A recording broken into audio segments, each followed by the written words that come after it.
The bottom line, we're going to protect vaccinated workers from unvaccinated coworkers. COVID-19 vaccine mandate is announced by President Joe Biden. And I think it's going to be one of the greatest mistakes that America has ever made. Tonight, is it legal? Plus, the reaction from people in Utah.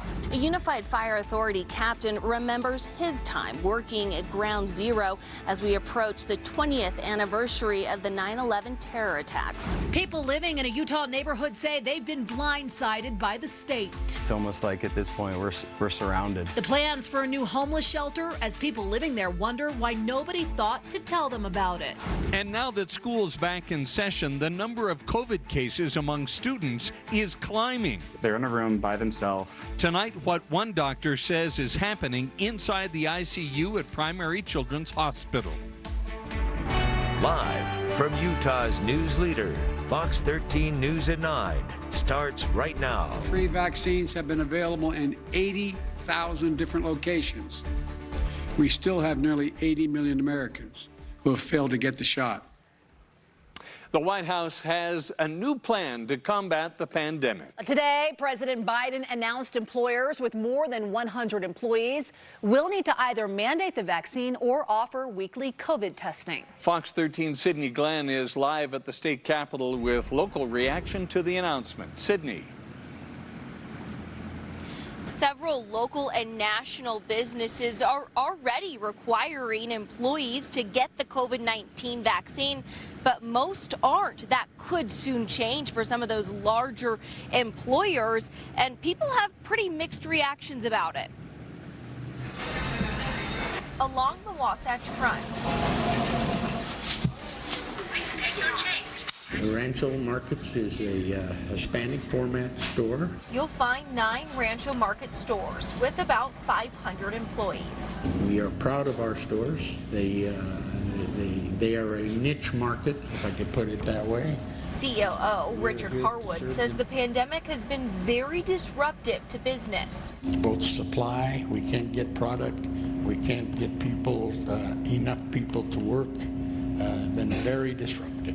Now, a new vaccine mandate or weekly COVID testing is being ordered by the president for companies with more than 100 employees, like Rancho Market. A mandate like that needs to be tested. This is an untested mandate, and I'm not sure how legal it is. But our official position remains the same. If it's legal, why, we will comply. The question of legality looms. Employment attorney Spencer Phillips says this will likely be challenged. And so I think those legal challenges are going to be filed the same day that the rule becomes effective. And I think the courts are going to turn their utmost attention to this to get an answer to us right away. Leader of Freedom Advocacy Group Eric Musto says this is a major government overreach. It doesn't matter if this was vitamin C. It should not be mandated. If it was exercise, if it was actually good for you, you don't mandate, you don't force people to do it. And that's the whole point. He hopes local leaders will fight back. This isn't what America should be like. This is the land of the free. And ultimately, science, even the science that they're saying, it doesn't even matter without freedom. Phillips says he thinks it's premature for employers to think they need to implement anything right away. I think there's a really good chance that there's going to be a federal judge somewhere who's going to say this is an overreach, this is unconstitutional, and then it's going to have to work its way up through the Court of Appeals and possibly to the Supreme Court before we really get a definitive answer about whether or not this is something that he can even do in the first place. For Harwood, he says they will wait and watch to see what the law actually looks like. Personally, I am vaccinated, have been since virtually day one. I would encourage everybody else to be vaccinated, but that's a personal choice. The Utah Department of Workforce Services reports there are more than 2,000 businesses here in Utah with more than 100 employees. Live at the state capitol, Sydney Glenn, Fox 13 News, Utah. Sydney, thank you. Governor Spencer Cox is commenting on the president's order tonight. He says getting vaccinated is the single most important thing people can do right now to protect ourselves and our community and reduce the spread of the Delta variant.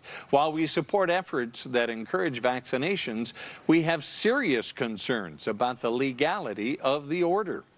Utah's congressional delegation is speaking out against the president's sweeping vaccine mandate. Utah Senator Mike Lee says the president is an autocrat who has shown a wanton disregard for the Constitution.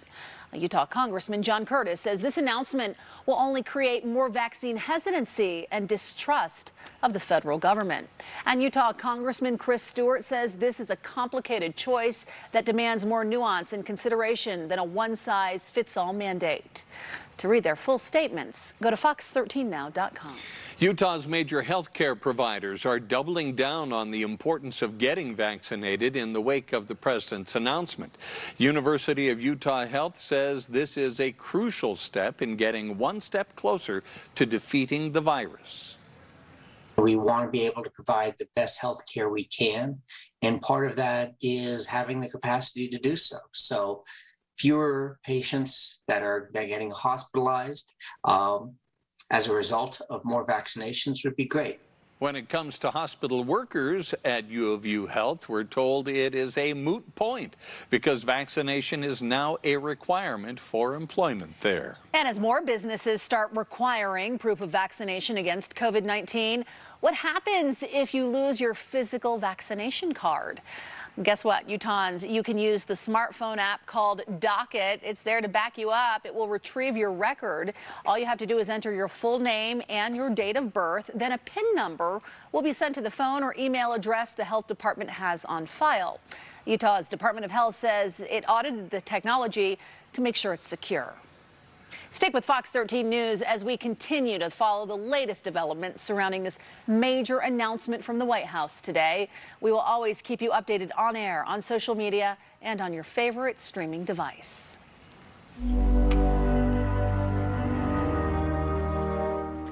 A Unified Fire Authority captain remembers his role at Ground Zero shortly after the terror attacks on September 11th. As we near the 20th anniversary, he tells Fox 13's Haley Higgins how that experience changed his life. Unified Fire Captain James DeGaring's memories of 9/11 are now part of U.S. history. It was a sacred experience and unlike anything we even do now. As a member of Utah's Task Force 1, Captain DeGaring's orders came just hours after the Twin Towers fell. The team searched for airplane parts and human remains for 12 hours a day. First night on the pile was an unforgettable experience.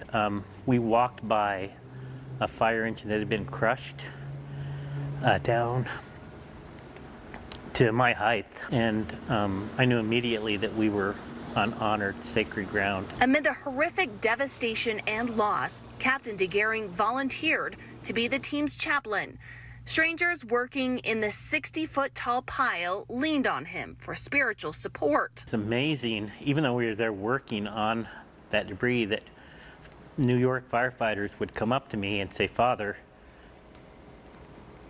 can we talk?" And they just needed someone to listen to them. Over the last 20 years, more people died of 9/11 related illnesses than the initial attack. This possibly includes UFA's Chris Cage, who was deployed with Captain DeGaring. He died last year with lung cancer believed to be connected to 9/11. I'll always remember him with a smile. He never complained. He was an awesome individual, and I'm afraid there's probably going to be more to come in the future. Captain DeGaring was able to go back to New York City to the Ground Zero Memorial. While he said it was really tough to be there, it brought a lot of closure. Reporting in Midvale, Haley Higgins, Fox 13 News, Utah. A special exhibit in Ogden honoring those that lost their lives in the attacks in 2001 opened its doors today. Jenny Taylor's foundation helped put an interactive museum together in just 6 months. Now in the place at the Weber County Fairgrounds, it walks people through the late 1990s, through September 11th, and into the aftermath that followed. If we don't teach our kids the significance of it, they'll never get it. They didn't live through it. I want to keep people's memory, the people that I was shoulder to shoulder down at Ground Zero, and friends, good friends that I lost, and family. That's right, we cannot forget. Hector Soto there, who you just heard from, was part of the first responder recovery cleanup at Ground Zero. This museum will be open to the public tomorrow from 4 to 8 p.m. and host ceremonies all day on Saturday. Today, students hoping to have a future in law enforcement, firefighting, and rescue operations paid tribute to the fallen heroes of 9/11 in a unique way. Together with Unified Firefighters, the students at the Jordan Academy for Technology Careers went through hours of strenuous workouts, including climbing 110 flights of stairs. That is the same number of flights first responders climbed before the World Trade Center towers collapsed. Coming up on Fox 13 News at 9. We had a record temperatures here in Salt Lake City, and now we're seeing chance for some rain. Coming up, how long this rain threat will last, and also the timing of our next cool down. Residents of one downtown Salt Lake City neighborhood are not happy about a proposal that would change things close to home. Tonight, what leaders are planning and why neighbors are concerned. Police in one southeast Utah town cited a father for child abuse. So why is it the police that seem to be in trouble now? I'll have that story coming up. Everywhere I look, it's magnificent to me. They fixed my fence, they put railing on my stairs. And healthcare heroes go the extra mile, all to help a woman in need feel more at home. It's a Positively Utah story you don't want to miss. New at 9, Salt Lake City residents are sounding off tonight, upset over a proposal to open an overflow homeless shelter right in the Ballpark neighborhood. A proposal they say took them completely by surprise after the state okayed the funding. Fox 13's Lauren Steinbrecher joins us in studio to explain. Lauren. Yeah, Bob and Kelly, neighbors have a lot of questions and concerns over this proposal in an area that already has homeless resource centers, and they worry this could become the next Rio Grande area. Bees fans flood in. The Ballpark neighborhood abuzz tonight with lots of talk from neighbors. Like, not again. Really? This is happening to our neighborhood again. The focus, $3 million in funding the Utah Homeless Council recently approved to back a proposal for the Shelter the Homeless nonprofit to purchase this Volunteers of America Detox Center for a day shelter and overflow for 80 to 100 people, which leaves Ballpark residents asking, why here? We already have 2 resource centers. It's almost like at this point we're surrounded, you know, and we're going to see an uptick in crime, violence, and drug use as usual. And wondering why they had no clue until now. Really feels like any outreach would be an afterthought, not an intrinsic part of the process. There needs to be community engagement so we can find out what would the cost be to put a homeless shelter on that road, because it's not just the $3 million. It's going to cost the neighborhood a lot more. Frustrations felt by dozens at Thursday night's Ballpark and Central Ninth Community Council Town Hall. And it is absurd to saddle our neighborhood with yet another, homeless obligation. It's ridiculous. Dropping a bomb on us like this, and then telling us you have 2 weeks before the state finalizes the purchase of this. I think my head almost exploded. Not only could a legislative committee finalize that funding next week, residents worry it'll mean losing a new development planned for right across the street. At this point, they're asking for more time and dialogue. Community outreach is really important when you're trying to figure out what's going to happen. Now, the Salt Lake Valley Coalition to End Homelessness, which supports the proposal, sent me a statement tonight saying they will continue to work with stakeholders and that the plan has many benefits. They say the shift to an overflow shelter is actually pretty similar to its current use as a detox center. Live in studio, Lauren Steinbrecher, Fox 13 News, Utah. Lauren, thank you. Today, Salt Lake City Mayor Erin Mendenhall publicly voiced her opposition to changing the detox center to a shelter. She wants more emergency shelter beds spread out equally throughout Salt Lake County before supporting the expansion of emergency shelter beds in Salt Lake City. It is simply not fair to ask this city to support 2 more emergency shelters on top of the 853 beds we already support, let alone to ask the Ballpark community to shoulder yet another homeless services facility. Mayor Mendenhall says she understands the need for more shelter beds, but she wants those resources to be made available in places around Salt Lake County to better balance the system. Well, it was a hot day here across the state, probably one of our hottest days left this year. Provo, BYU made it to 98 degrees. Salt Lake City at the airport, 97. Spanish Fork, 95, new record. Tooele, 94. City Creek Canyon also setting a record at 92. And even up at Alta, a record of 78 degrees today. It is still pretty hot out there for southern Utah. Satellite and radar showing you our high pressure has shifted a little further east. So it's now moved a little further east, and what we can expect is we've had this moisture pulling in from the south, so somewhat more of a monsoon pattern, and that's why we've seen some storms that have developed here across parts of Utah and Nevada this afternoon.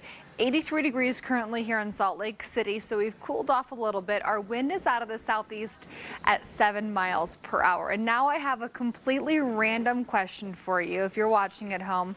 We are getting reports of a fireball in the sky about almost exactly an hour ago at 8:20. All I've gotten so far is one blurry picture, but a lot of you saying that you saw it facing out west.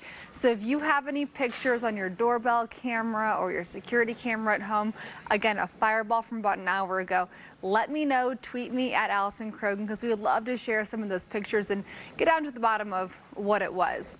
Now, hot temperatures, that was our main headline. It felt like fire almost outside today for some parts of the state. Temperatures will be hot again tomorrow. We have a few more clouds that are starting to move in, so our overnight temperatures really won't be that cool overnight. So tomorrow morning, if you've been liking that crisp start to the morning, that tomorrow morning will be a little bit warmer because of our cloud cover. A few showers into Washington County this evening, mostly west and south of St. George, but I'm sure that you've noticed the dark clouds in the area.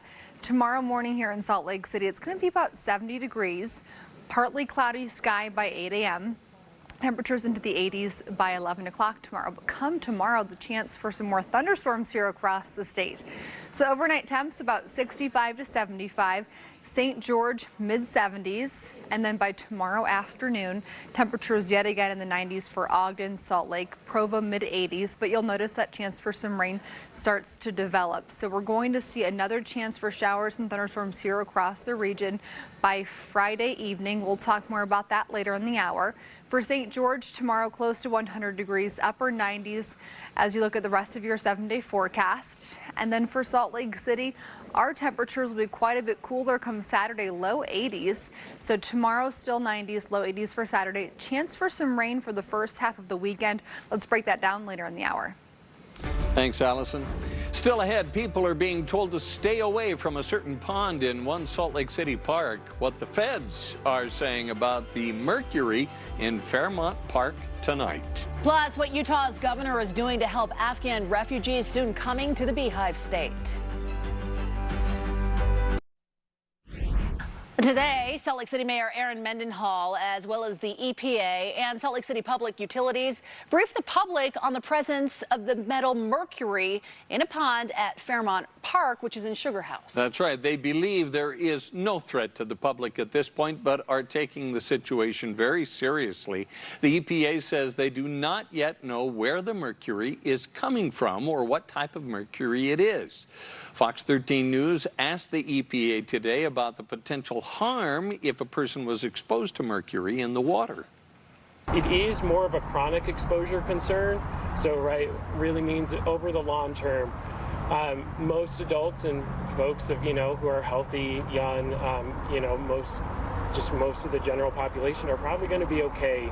The mayor and the EPA say they will continue to update us with what they learn about the source or scope of the problem. The State of Utah Refugee Advisory Board met this afternoon with Governor Spencer Cox to discuss the needs of the state as more refugees are expected from Afghanistan in the coming months. There are three main concerns: housing, basic needs, and a community to surround these individuals once they get here. The state's landlord association, as well as hotel owners, spoke today, offering up spots for refugees once they get here. Basic needs and donations are also coming in. The governor tells Fox 13 News that he feels like Utah is on track. It's overwhelmingly positive. We have just incredible generosity of Utahns here. So many people that are offering resources, including housing, food, money, work, medical help, everything that those refugees are going to need. Well, the timeline for the next wave of people coming into the States is still unknown, but the groups that are facilitating what they say should see some new arrivals in Utah over the next month. I don't give a if he wanted to stay in there. He's like 6 years old, dude. Body cameras is supposed to make policing better, but a recent judge's ruling has set off alarm bells across southeast Utah. I'll have that story coming up. Children and the coronavirus. We are their last line of defense for kids. That stands between that event and a funeral. What doctors and nurses say is happening inside the Primary Children's Hospital intensive care unit. I have been so blessed by them. Sorry. And staff members from a hospital in Utah County are using their free time to make a difference in the community. It's a story that's positively Utah. Coming up.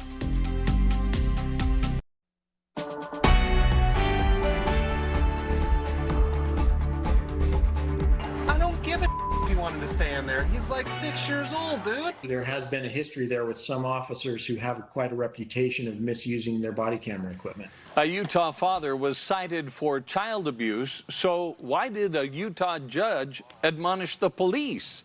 Well, it has to do with body cameras. And it has implications for law enforcement in southeastern Utah.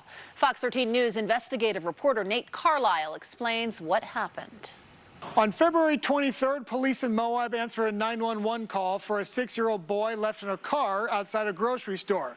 The father was cited with misdemeanor child abuse, but the officer's cameras weren't on for the entire encounter. And as you'll hear from the judge, it wasn't the first time. I tried asking him to come inside. Again, why didn't one of you stay with him then? Counselor, where's the other kid at? My experience with Moab PD is long and varied.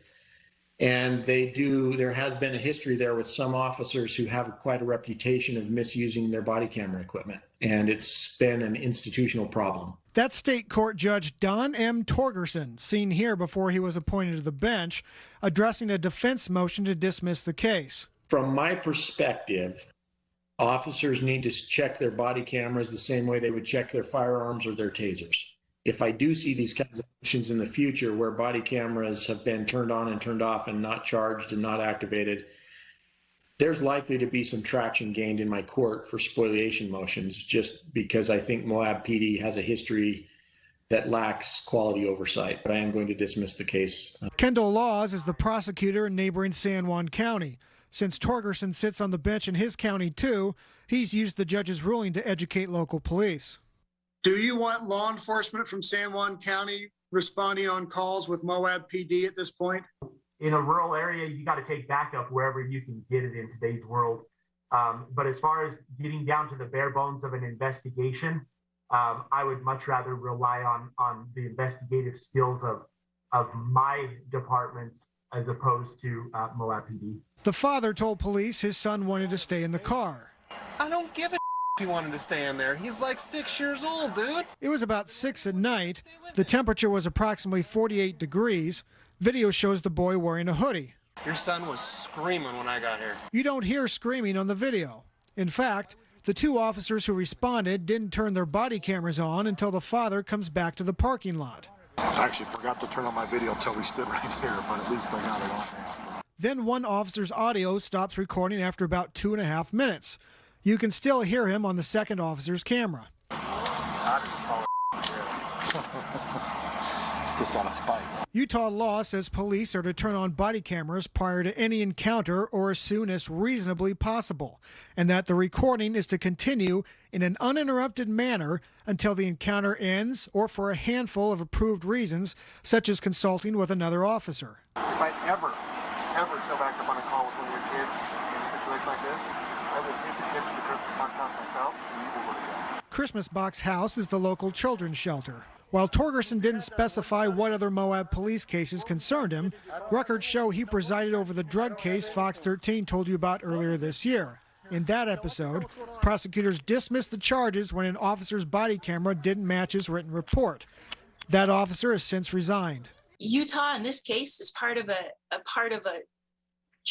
trend across the country of judges trying to address concerns that video is missing. Mary Phan is a University of Washington law professor who has written a book about police body cameras. If judges are starting to have a real concern about patterns or practices, then I think it's time for the department to sit down and figure out what's going on.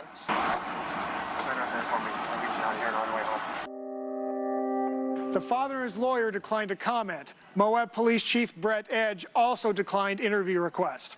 In the studio, Nate Carlisle, Fox 13 News, Utah. Now to COVID-19 in Utah. 2,100 new cases of the virus were reported today, and 10 more Utahns have died since yesterday's report. 516 people are currently hospitalized with the virus. The state also reported more than 2,100 new cases. 544 of those new cases are school-aged children. And Bob, now that schools are back in session, the CDC says children make up 25% of COVID-19 cases nationwide. Today, a nurse and doctor from Primary Children's Hospital talked about what's happening inside their ICU. Going in depth tonight, Fox 13's Max Roth shows us what they had to say. They said it's still true that most children get what you'd call a mild case, though even those can take them and their siblings out of school and their parents out of work, and the cases can linger. And now hospitals are filling up.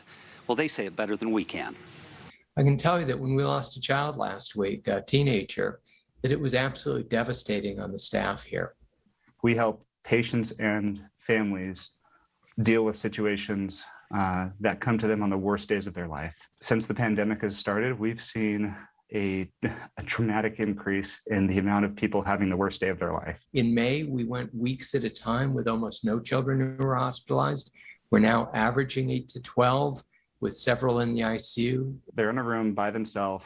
We can't let the kid leave the room. We can't let the family come and go as they please. It's a struggle. Across the country, children's hospitals are full to the brim and functioning in our most extreme surge capacity. We are putting 2 children in a room right now at Primary Children's. We have to struggle to find beds in the ICU. We've had to cancel important surgeries. If somebody lives between Denver and LA and between Phoenix and Canada, we are their last line of defense for kids that stands between a bad event and a funeral. No, it's not all due to COVID.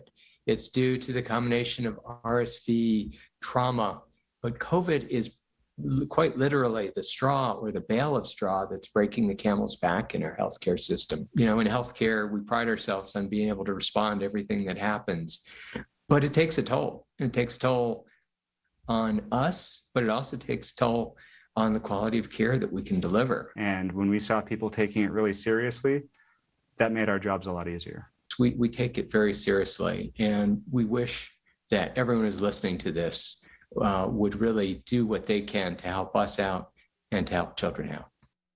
Dr. Pavia said Utah is one of the states whose data has proven how effective prevention measures are.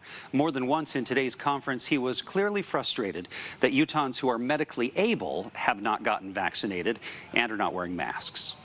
In studio, Max Roth, Fox 13 News, Utah. Still ahead, there is a new way for people in Utah to honor Dr. Martin Luther King Jr. Meet the young lady who designed this special license plate when we come back. We now know how many people lost their lives during the 100 deadliest days on Utah roads this year.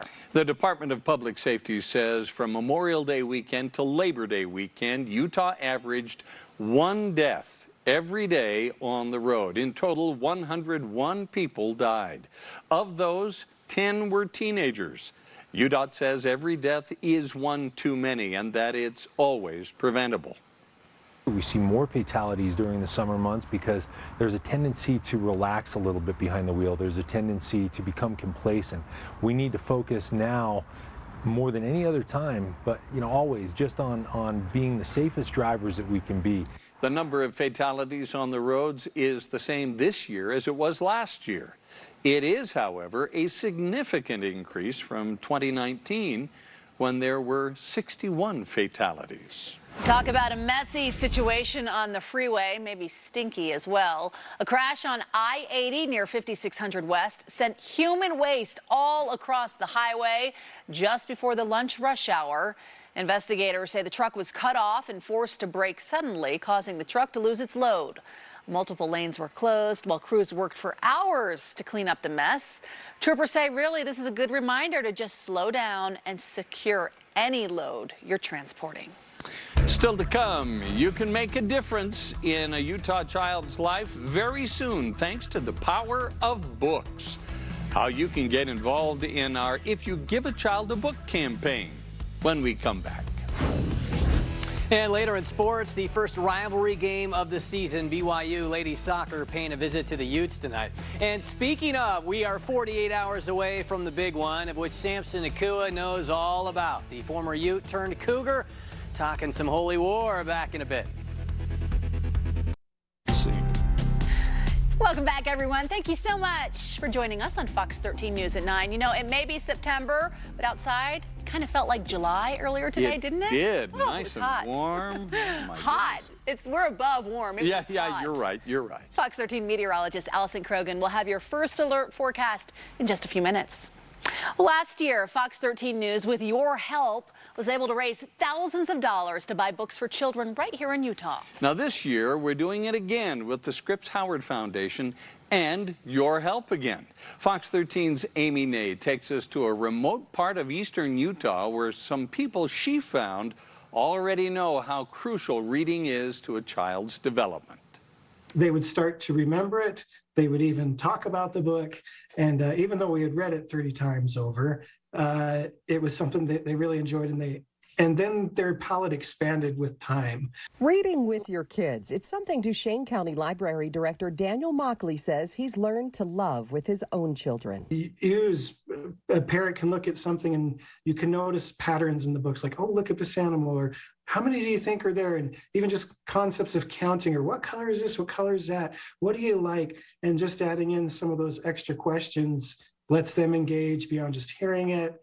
Or reading it themselves. He says his library offers a number of programs and even resources they'll bring to a remote drop-off box, with many in their region living some 20 miles from their nearest library, like on the Uinta and Ouray Reservation. We would love to have our resources used and borrowed by everyone. He says they hope to eliminate any barriers in getting kids and community members reading, especially in these COVID times where there's been a slide in learning and educational disparities have only heightened for kids in more economically challenged neighborhoods. According to a 2020 McKinsey study, the average loss of learning due to the pandemic is nearly 7 months. But for minorities and those in low-income areas, they could fall behind by more than a year. Because once they can learn to read on their own, they can learn and do anything. Stacy Coyle from Duchesne is a mom of 5, all under the age of 10. We just love the library. We love the librarians and we love the books. She says their regular library visits started when she took her first baby to a weekly story time, something that has only continued. A relationship with reading she believes is so crucial for her kids and others growing up in a more secluded area. It shows them that they can go anywhere and they can do anything, and whatever book they learn from, they can learn and grow and experiment with different cultures and different places and different everything. Amy Ney, Fox 13 News, Utah. Our book drive will take place tomorrow on September 10th. To find out more about the initiative and to help us get children the books they need, go to fox13now.com/giveabook. It was celebrating Martin Luther King and his legacy, and that's a project I really wanted to be part of. Oh, and she definitely is. You just heard from the Timpview High School student who designed this license plate dedicated to Dr. Martin Luther King Jr. It's something that's been 9 years in the making, but it was just last year when State Representative Sandra Hollins and State Senator Luz Escamilla pushed to make it an official license plate on Utah's Capitol Hill. Now, if you would like this plate on your vehicle, it will cost you $21 at the DMV. Now to a story that is positively Utah. After enduring the chaos of COVID-19 the past 18 months, you'd think healthcare workers would enjoy any free time they could possibly get or squeeze in. You would think. Well, some of our local healthcare heroes decided that during their free time, they'd give back instead. More than 30 staff members at Mountain Star Healthcare's Timpanogos Regional Hospital in Orem spent the day providing much-needed renovations to a nearby home. The hospital partnered with the Fuller Center for Housing in Utah County to get the job done. After everything these healthcare professionals have done, their commitment to serve the community really made an impact. Knowing the time and efforts that, that sector has been going through, for them to take that time away to help us, help a neighbor, and for them to do that during this time is amazing. 30-some people showed up this morning, and I was overwhelmed just looking at the group. It was incredible to think that they were going to finish off the outside of my house, which is sat unfinished for many years. Not anymore. Bev there recently broke her hip, and after a major car crash about 4 years ago, she hasn't been able to keep up on her house as well as she'd like. The Fuller Center's mission is to eradicate poverty housing because they believe everyone deserves adequate housing. For more information about their efforts, go to our website, fox13now.com. Well, just a few minutes ago, Allison, you were talking about a fireball in the sky over northern Utah. We're getting a lot of reports of that, but we have put in calls to the FAA. They say that they don't have any reports. So far, what we're dealing with is just a lot of people saying that they saw this about 8:20 facing out west, but we don't have an answer as to what it was. But know that if you saw that, you're not alone. And if you have any pictures or videos, email us, news@fox13now.com, because we'd love to get to the bottom of that. So surface smoke forecast. Let's go ahead and start with that because we are going to see an improvement tomorrow here across the state. By Friday evening, we're looking at mostly just haze. So on the way lighter end of that spectrum, thicker smoke off to our east and off to our west come Friday at 9 p.m. Temperatures still a little warm out there at 83 in Salt Lake City, 88 currently in Wendover. Southern Utah, St. George right now 87 degrees, and we do have a few clouds starting to move into northern Utah. So patchy clouds, Draper up through Farmington right now. What you can expect in the overnight hours will be temperatures pretty comfortable, and also the chance for a few isolated showers. So looking across the state, Washington County, that's where we're seeing a little bit of rain this evening, had some dark clouds this afternoon. Temperatures tomorrow morning will be about 65 to 75. By tomorrow afternoon, those temperatures will be about 85 to 95 for the Wasatch Front. So tomorrow will still be hot. Saturday is going to be our cooler day for northern Utah. So by tomorrow at 11 a.m., a few spotty showers here across Utah. By tomorrow afternoon, we have a better chance for storms to develop again. And take a look at this, northern Nevada into southern Idaho. The possibility of these storms to put down heavy rainfall and strong winds. So we will keep our eye on that. If you are traveling anywhere this weekend, your road trip weather does bring the chance for some rain through Saturday. Tomorrow is a better chance, and then it becomes more isolated on Saturday. The storms that are the strongest will bring gusty wind and brief heavy rainfall, and then temperatures will return closer to average Saturday into Sunday. For northern Utah, St. George, you're still upper 90s through your 7-day forecast, or close to 100 degrees. And for Salt Lake City, we're going to be low 90s tomorrow, low 80s for Saturday, mid 80s for Sunday and Monday, and we'll keep it in the 80s for the rest of your 7-day forecast. Expect a unanimous vote and formal invitation for BYU to join the Big 12 sometime tomorrow. A source confirmed to Fox 13 that a coaches-only meeting was called tonight by Athletic Director Tom Homo to discuss it. Question marks do still remain, such as what year this transition might happen. But whenever that is, big change is coming for Cougar athletics. To the rivalry now. Last night we heard from a Cougar turned Ute, and tonight it's a Ute turned Cougar. Other than recovering a key onside kick against Arizona last week, Samson Nakua sat out BYU's win in Vegas to nurse a mild injury. But he and his brother Puka, a Washington transfer, should be good to go on Saturday. Sampson tallied over 1,000 yards and 11 touchdowns over 4 seasons at the U and knows this game as well as anybody.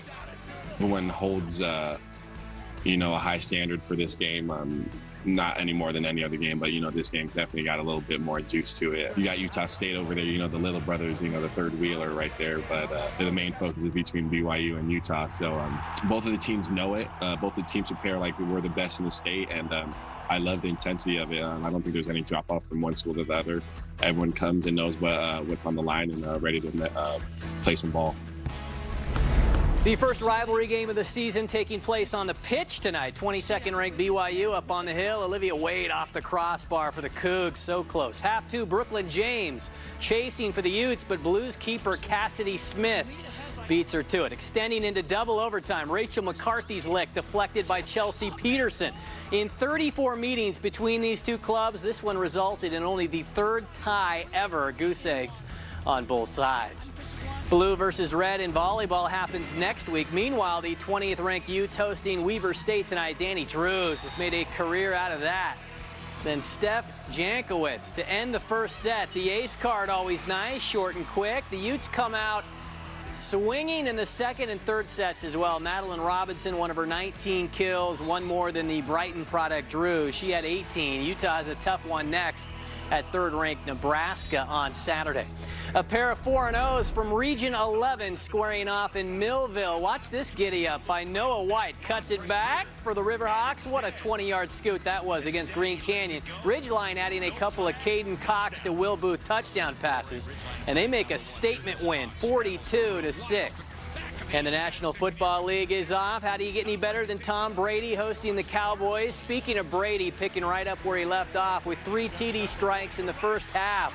47 yards there for Antonio Brown. Tampa Bay up 28-26 late. Chris Godwin gets the dump from Brady but fumbles a yard short of the goal line.